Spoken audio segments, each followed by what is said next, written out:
তুষারমালা, যারা বড় তুষারমালা, আপনারা শান্ত। ছিলেন এক রাজা ও এক রানী। তাদের কোনো ছেলে মেয়ে ছিল না। রানীর ছিল দয়ায় ভরা প্রাণ, মায়ায় ভরা মন। সবাই তাকে ভালোবাসত। সেদিন এক ভরা পূর্ণিমা রাতে রানী তার প্রাসাদের খোলা জানলা দিয়ে বরফ ঢাকা পাহাড়গুলোর দিকে চুপটি করে তাকিয়েছিলেন।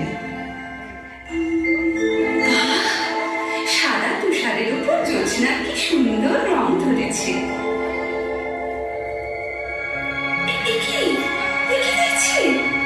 রূপোর মতো ঝকঝকে একটি তুষারমালা আমার দিকে এগিয়ে আসছে কেন?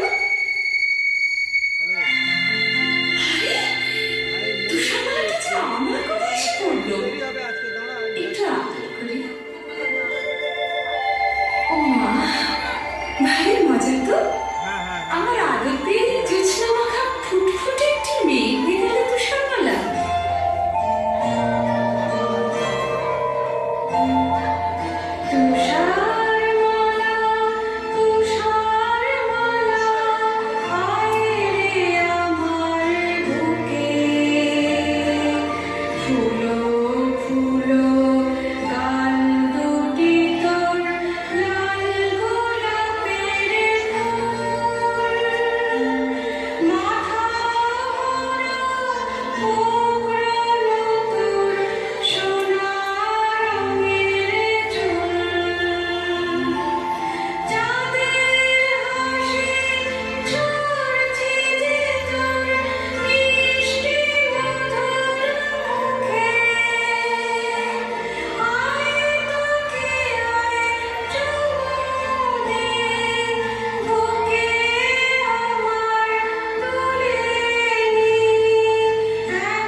রানীমায়ের শুইল না। তুষারমালা যখন 6 বছরের, তখন তিনি হঠাৎ একদিন চলে গেলেন এই পৃথিবী ছেড়ে। দুঃখে কাঁদল সারাটা রাজ্য।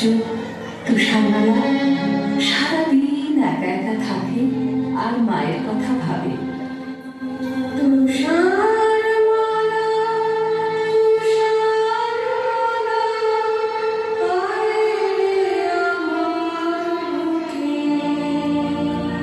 রাজামশাই ওর দুঃখ দেখে অনেক দেশ খুঁজে একদিন নিয়ে এলেন এক পরমা সুন্দরী নতুন রানী। তুষারমালা ভারী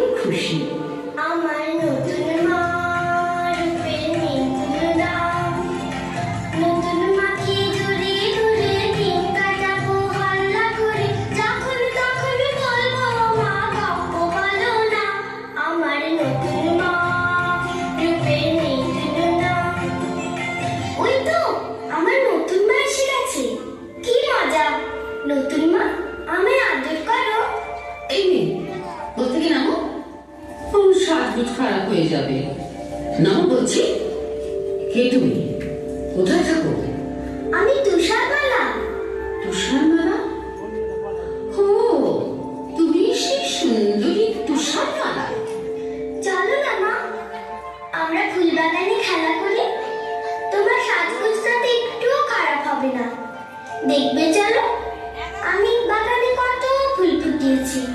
তোমার যেটা পছন্দ হবে সেটাই তোমায় তুলে দেবো। থামো, আমি এখন আমার হিরে রায়নার সঙ্গে কথা বলবো। খুব গোপন কথা, আমি ছাড়া কেউ শুনবে না। তুমি এখন যেখানে খুশি যেতে পারো। তাহলে আমি এখন ফুলবাগানে যাই। তুমি কিন্তু তাড়াতাড়ি এসো। বেশি দেরি করলে প্রজাপতিগুলো সব ঘুমিয়ে পড়বে। তুমি কিন্তু এসো, কেমন?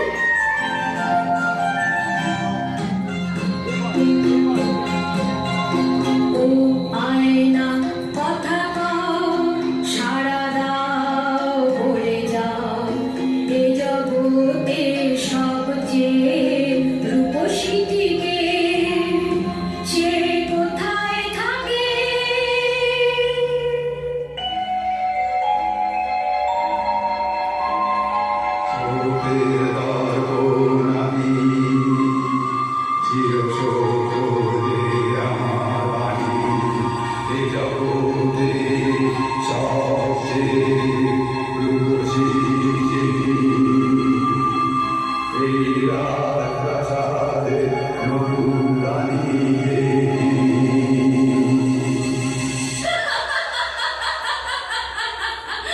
শুনলে তো তুষারমালা, শুনলে তো? এই জগতে সবচেয়ে রূপসী কি? তুমি যতই রূপের দেমাক দেখাও, আমার চেয়ে সুন্দরী মোটেই